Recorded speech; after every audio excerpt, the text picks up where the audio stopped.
Hi everyone, welcome back to the channel. Today we're going to talk about book 2 of the Inheritance Cycle, Eldest, by Christopher Paolini. So this is the second book in the Aragon series, and so therefore I'm going to kind of be full open spoilers because I want to talk about this in context of the adaptation as well as in context of my reread of the series leading up to Murtagh. So if you haven't read it, I definitely recommend you read it. It's a fun little classic kind of fantasy story. So yeah, but make sure you hit the like button, subscribe to the channel if you haven't done so already, and if you'd like to support the channel in another way, you can of course check out the Patreon. The link is in the description below. So let's begin. All right, so Eldest. Okay, as I mentioned in my Aragon review, I watched the first movie and then just kind of immediately got into the series and then picked up the second book. My grandmother had a hardcover copy of it, so I just like grabbed it off her shelf and was like, I'm going to borrow it. So I have like a very clear memory of this story for some reason, far more than I do of Inheritance or Brissinger. So this one is, even during like the reread, I'm listening to the audiobook and stuff. I'm like, oh, I remember that and stuff. So it was like really cool to kind of just kind of really read slash re-listen to something that I was just very familiar with. So I kind of want to talk about it in context of the adaptation and some of the general kind of conversation around the series about how derivative it is and how based on tropes and existing cliches and stuff it is. Because initially when I read this like way back when, I thought all the derivative commentary was just about Aragon because Aragon was clearly like a New Hope mixed with a classic hero's journey and stuff like that. So I just thought, of course we were jumping into the original stuff because in my head it was all totally original, my initial reading. But then as I'm thinking about it when I was preparing to make this video, I was thinking about it in terms of Star Wars because that's often what I hear. Like people compare it to A New Hope because A New Hope is literally just the hero's journey. So it's basically that. And I was like, is it kind of like Empire? Like, is it similar? And then I was thinking about, I was like, oh, so Aragon does kind of get a mysterious call from somebody, not telling them to go to Dagobah, but telling them to go to the, land where the elves are and stuff. Kaladin, he wants to, you gonna hop up here and be in the video? No? Just want to lay on me? Okay.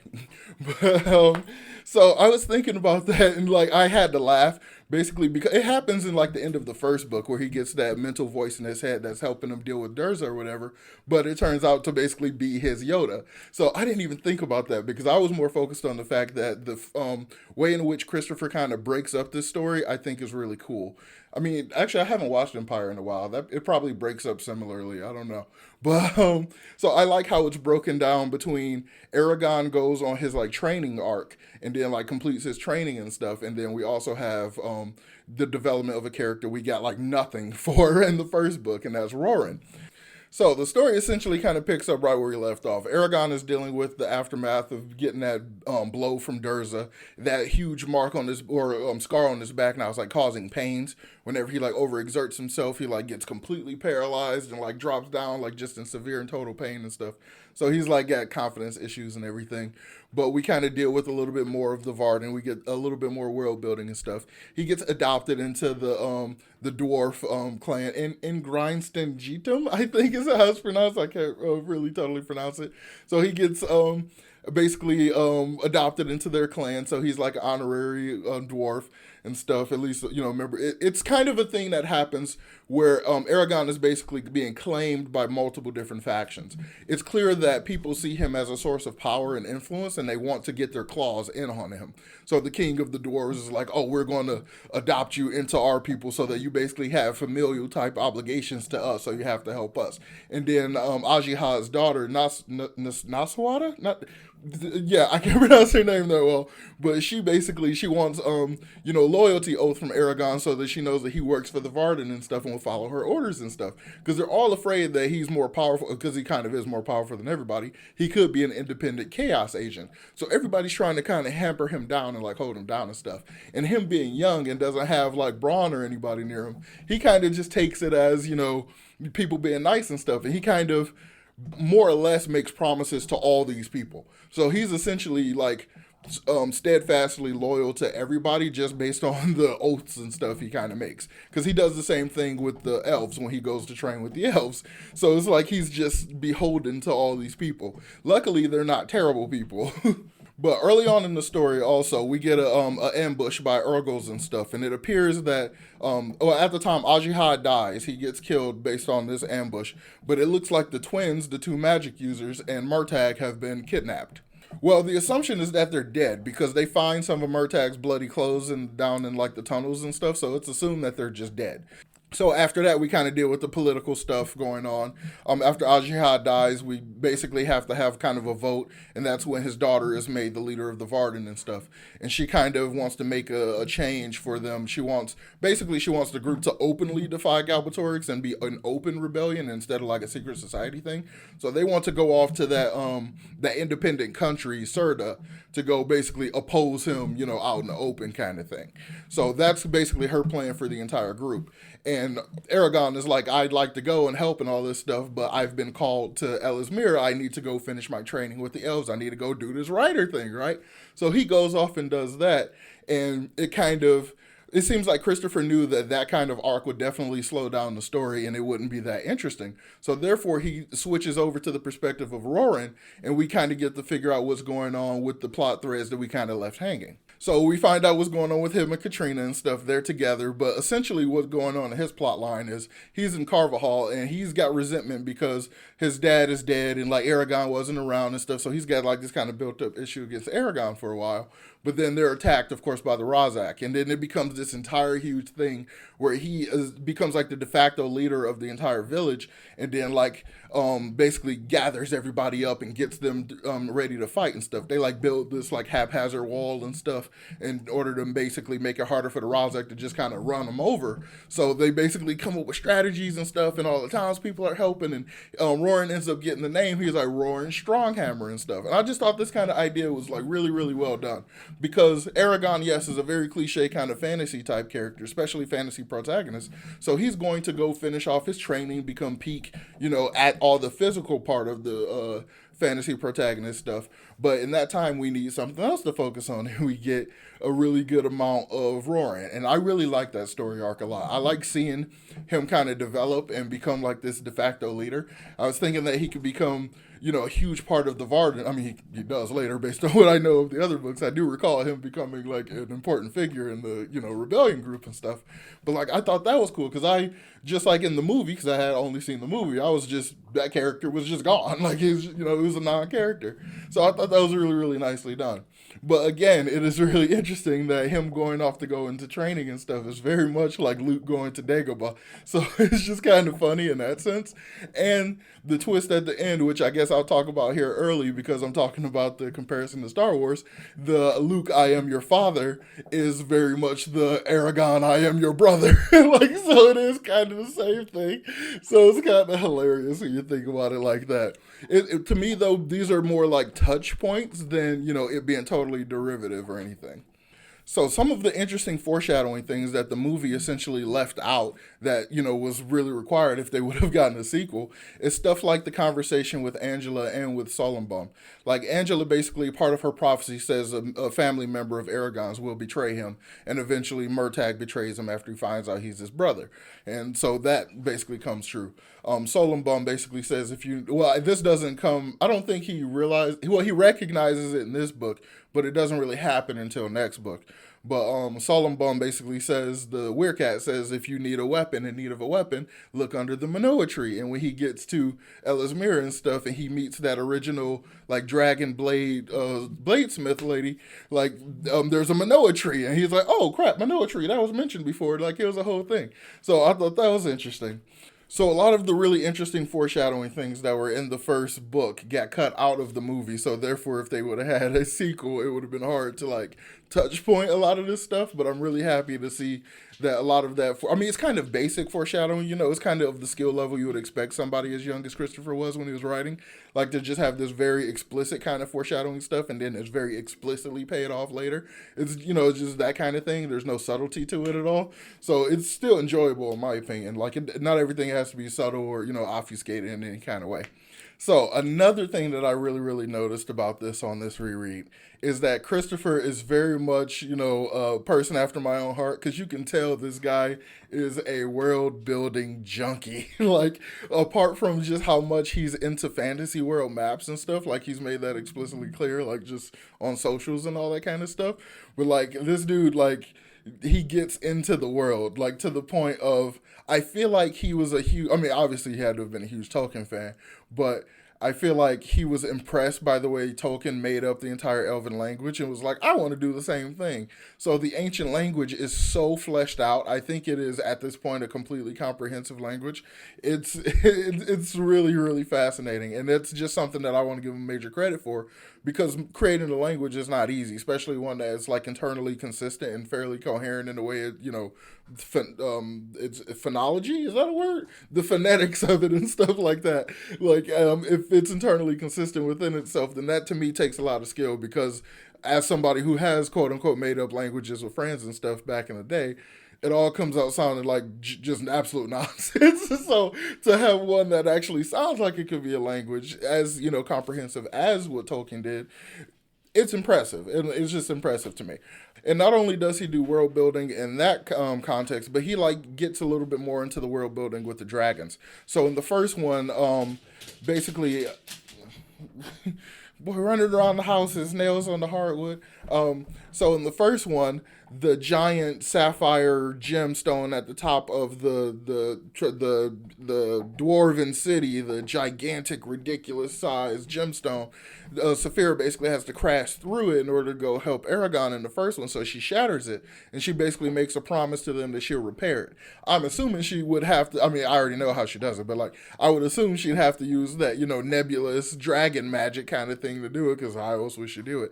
So like, I thought that was kind of cool. Just this further pushing of the idea that dragons can have just this nebulous kind of magical effect, and sometimes they can control it and sometimes they can't. And it's apparent at this point that to some degree their intent does matter on what they can do, so they can control it a little bit more than Saphira kind of implied before. So it's interesting. I don't know, some people might call it contradiction or like a plot hole kind of thing, but I think it just kind of goes to show that the dragon magic is like the softest of soft magic systems when it comes to this. So before we talk about the ending of the story, I want to kind of touch on a little bit more of Roran's story. So Roran, I feel like I'm saying his name wrong, but his story kind of not ends, but he kind of gets to the point where he kind of meets up with Aragon after like this interesting betrayal that happens. So the woman that he's in love with, Katrina, her dad basically doesn't think Roran is good enough for her and stuff, and he wants her to be with, probably the son of a merchant or something like that. And so he basically is trying to do whatever he can to throw a monkey wrench into their relationship, to the point where he betrays the town against the Razak and eventually causes him and his daughter to get kidnapped in an attempt to try to basically get Roran killed. And I'm like, ooh, super backfire there. But of course, Roran is like, my girl is, kidnapped and stuff. But he kind of has to make this decision of either go after her and try to find her or get the rest of the townspeople to safety. So he makes the right decision and gets the rest of the townspeople to safety. And safety is basically Serda. When they get there, there's this huge battle that's happening because apparently the king's army and stuff knew, basically as soon as the Varden made themselves, exposed themselves outside of the Dwarven city, he seems to have sent a force after them to want to go and, wipe them out. So they basically show up very similar to Gandalf showing up, look to the east on the dawn of the fifth day or some whatever. Like that, they kind of show up like that and really help turn the battle of the last fight that's happening in the story. But the thing that really happens is it's really interesting to me the way it kind of culminates, right? So we get all the completion of Aragon's training and stuff. And it's to the point where he is completely fluent in the ancient language. His skills with the sword is beyond human. He is now comparable to an elf, which is already levels above a human. So he's like peak magic, peak physical fighting and stuff. And he's learning philosophy and all this stuff. And he even says himself he learns how to think. So we get to the point where our character is set up to be basically peak what he can be. He is almost as strong as a dragon rider is possible of being. He just needs, more experience basically. But just in terms of raw skill, he is as strong as a dragon rider can be. So we're almost set up for him to go into this battle and just wipe everybody out and just like have a very easy go of it. So it's a really fun twist when he runs into this random other dragon rider who just absolutely wipes the floor with him. Like there's no preparation for it, even as the reader, unless you're familiar with the way a lot of this kind of stuff goes, because it wouldn't make any sense to set him up as this like very powerful character if you're not going to put him up against somebody that can subvert that expectation. But it's of course revealed that the other dragon rider is Murtagh, and the twins basically kidnapped him and took him to Urbane and took him to Galbatorix, who has been said in the first book to be really good with guessing true names, and he apparently guessed Murtagh's true name in the ancient language, which gives him total and complete control over him, and if he forced him to basically swear oaths in the ancient language to always be noble to Galbatorix and stuff, because his plan is of course to resurrect all the riders, but under his control. So I thought that was a really fun twist. I mean, it's very, now that I've made that connection in my head about Star Wars, I can't unsee it. But I really like that kind of twist because I didn't really expect it to be him. At first, I thought it was Galbatorix until the text made it really clear that it wasn't Galbatorix, upon my first read. So I was really fascinated as to who this new dragon rider could be. Like who is this person and stuff? And like, he's got a cool red dragon and stuff. But then I thought about it. It's like, oh, it almost gives it away on the cover because there's a red dragon. So we're like, there's got to be a red dragon in this book. And the sword, I mean, I guess there's enough clues that if you like really were trying, you could kind of figure it out. But it kind of all becomes clear at the end, I guess I'll say, more so than obvious, because the dragon is Thorn and stuff. And then upon that reveal, we also get revealed that Morzan is Aragon's dad. We know later that's not true, but Murtagh and Aragon do share a mother. So he basically reclaims Zarok the sword because he says this sword belongs to the eldest of Morzan's sons, not his youngest. So that's where we get the title Eldest. And I'm like, oh, that's a little clever. I like that, a little clever. But that's more or less kind of where the story ends. Aragon, well, not really, but Aragon gets really depressed about it and stuff. And he kind of reaches this point of like almost immediately contextualizing it properly. He starts to have this like existential crisis and stuff about being the son of Morzan and what it means about him, and like, is that why people have treated him the way they have, and like this kind of stuff, until he kind of realizes like, no, none of that really matters. Like, parentage doesn't really matter because what was his name? Uncle Garrow? His uncle and Bronn were far more like father figures to him than Morzan ever was. So there's no real consideration there. He said Marion, and the mom's name was Marion, and Uncle, why can't I think of his name? Garrow? I don't. His uncle and his aunt were more parents to him than anybody else was, so he kind of takes comfort in that, knowing that he actually has a true family, and it doesn't really matter where the DNA part comes from. So I thought that was a really cool thing. It's really showing that his next like level of training is definitely going to be his mental state. He's definitely maturing and getting more, used to being a writer and taking on that level of responsibility. But the next one, we're really going to see him reach this point of just almost zen, level dragon rider, like, big brain kind of thing. That clearly is where the character is going. So, yeah, I've basically rambled about Eldest for a little bit now. I really wish there was a movie adaptation of it because that would be so boss. But we don't have one, of course. I really like it. There's only a couple places in it where I can really make a comparison and call it derivative at all. I like the fact that we're starting to get into like the truly unique things that Christopher created in the story. Oh, like another thing I was thinking about. In the first book, Aragon tries to bless a child in in that one city. He tries to give her a blessing in the ancient language to make it like a true blessing in the way that Bronn did for him. But he's ignorant. He doesn't really know all the implications of everything he said and how it can be interpreted and all that stuff. So we learn in this one that the young girl has essentially been cursed. Because instead of like being protected from harm, the way it kind of interprets is she will be a shield. She will be a protector from harm. So instead of she being protected by any bad stuff happening to her, she's obligated to protect other people from bad stuff happening to them.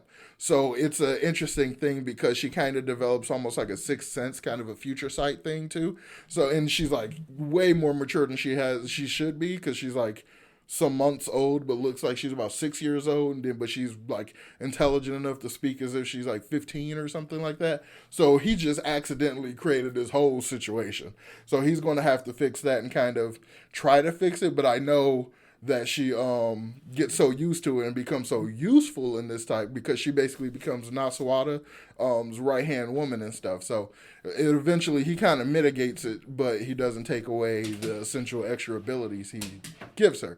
So I just think that kind of stuff is just fascinating. Those little things like that, those like little pieces of world building and just kind of extraditions things that exist out in the lore and stuff. I've always been a huge fan of that stuff, and I think Christopher did a really, really good job adding that kind of stuff in.